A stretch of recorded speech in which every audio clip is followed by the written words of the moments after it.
बच्चों का मन इतना सच्चा होता है कि उन्हें अच्छे बुरे का फर्क पता नहीं होता। बड़े नादान होते हैं वो। ये कहानी है 7 साल के लड़के की, जब वो बार बार पीछे मुड़कर देखे जा रहा था। पर क्यों? हमारी साथी आसरा सीरीज की ये आखिरी कहानी है। साल 2001 में जब मेरी बहन की शादी हुई थी और उसे गांव गए हुए कुछ महीने हुए थे, और अब जैसे कि हर गांव में मेला लगता है, तो उनके गांव में भी हर बार की तरह मेला लगा हुआ था। और उस दौरान कुल देवी या कुल देवताओं की पूजा की जाती है। गांव गांव में जगराता का माहौल होता है, भजन कीर्तन गाए जाते हैं और भगवान की पूजा की जाती है। तब उस दिन भी आसपास के कुछ गांव के लोग भजन सुनने आए हुए थे। जिनके साथ ये हादसा हुआ था वो 4-5 लोग थे, और उनके साथ एक 7 साल का छोटा लड़का भी था। उन्हें उस गांव में भजन कीर्तन कर और वहां से निकलने में बहुत रात हो गई थी। ये गांव एक दूसरे से ज्यादा दूर नहीं थे। लोग यहाँ चलकर या साइकिल से आए जाया करते थे। वो लोग भी पैदल चलकर उस दिन अपने गांव जा रहे थे। गांव की ओर जाने वाला रास्ता उसी गांव की नदी से होकर गुजरता था। चांदनी रात थी तो रास्ता साफ दिखाई दे रहा था। जब ये लोग बात करते करते जा रहे थे तो वो छोटा लड़का बार बार पीछे मुड़कर देखे जा रहा था, लेकिन उनमें से किसी ने भी इस बात को नोटिस नहीं किया। और तभी उन्हें पीछे से घुंघरूओं की आवाज सुनाई दी। वो सब अपनी जगह पर ही रुक गए। अब वो 4-5 लोग थे तो उन्हें वो आवाज सुन के ज्यादा डर नहीं लगा, लेकिन फिर भी उन्होंने पीछे मुड़कर देखा। उनके पीछे रास्ते के किनारे एक औरत खड़ी थी।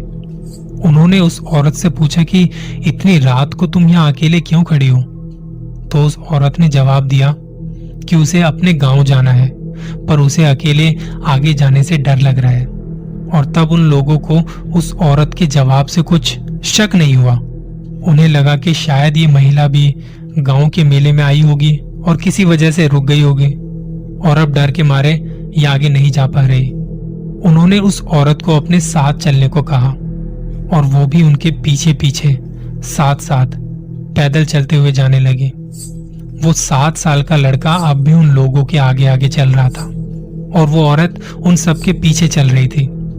लोग आपस में बात करते हुए जा रहे थे, तो उनका और किसी का भी ध्यान इस बात पर ज्यादा नहीं था। वो छोटा सा लड़का अब भी बार बार पीछे मुड़कर देख रहा था। वो उस औरत को ही देख रहा था। कुछ देर बाद एक आदमी ने ये देखा, और दिमाग में एक बात आई कि बच्चा बार बार पीछे मुड़कर देख रहा है।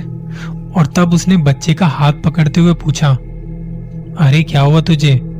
तू बार बार पीछे क्यों देख रहा है? और फिर उस बच्चे ने एक बार फिर से पीछे मुड़कर देखा, और अचानक से वो उसी जगह पर रुक गया। उस बच्चे ने उस आदमी की बात का कोई जवाब नहीं दिया। और तब उस औरत ने थोड़ा आगे बढ़ते हुए कहा, शायद चलकर थक गया होगा, लाओ मैं इसे उठा लेती हूँ। ऐसा कहते हुए उस औरत ने बच्चे को अपने हाथों में उठा लिया। वो बच्चा उस औरत के कंधे पर ऐसे पड़ा हुआ था जैसे वो सो रहा है। असल में वो सो रहा था या उस पर उस औरत का कुछ असर था, ये बात तो किसी के ध्यान में नहीं आई। लोग फिर से आपस में बात करते हुए चलने लगे।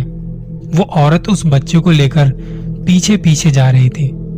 थोड़ा और दूर जाने के बाद उसी आदमी ने यह महसूस किया कि शायद उनके पीछे वो औरत अब चल नहीं रही, और उसने झट से पीछे मुड़ के देखा। पीछे देखा तो सारे के सारे लोग हैरान रह गए। उनके पीछे कोई नहीं था। वो औरत उस बच्चे के साथ अचानक ही कहीं गायब हो चुकी थी।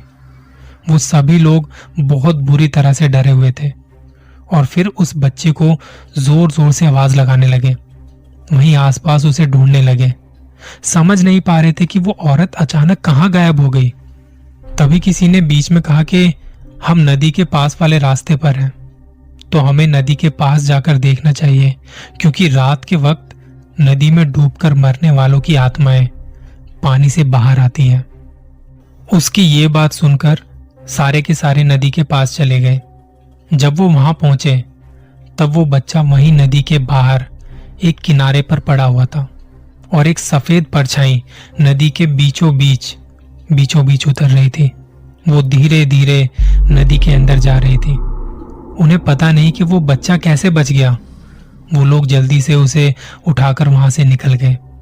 जब उस बच्चे को होश आया तो उसने बताया जब वो उनके साथ साथ चल रहा था तो उसने उस औरत को पानी से बाहर निकलते हुए देखा था और वो औरत उसे बार बार इशारा करते हुए अपने पास बुला रही थी। इसलिए वो लड़का बार बार पीछे मुड़कर देख रहा था।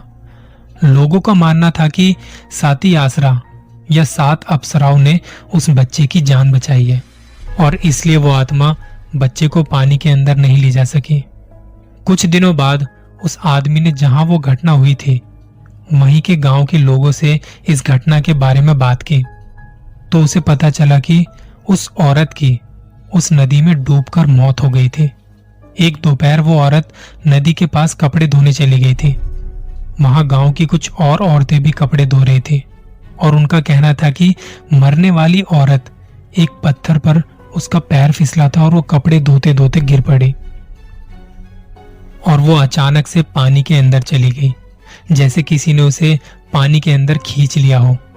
तब उन्हें ना कोई जानवर दिखा ना कोई अजीब सी चीज दिखाई दी, पर कुछ ही देर में नदी के बीचों बीच पानी का एक बवंडर सा बन गया था और उसके बाद वो औरत वहां से ऊपर नहीं आई। गांव के लोगों ने और पुलिस ने भी बहुत खोजबीन की पर उसकी लाश कहीं नहीं मिली। वो हमेशा के लिए उसी पानी में समा गई थी। साथी आश्रम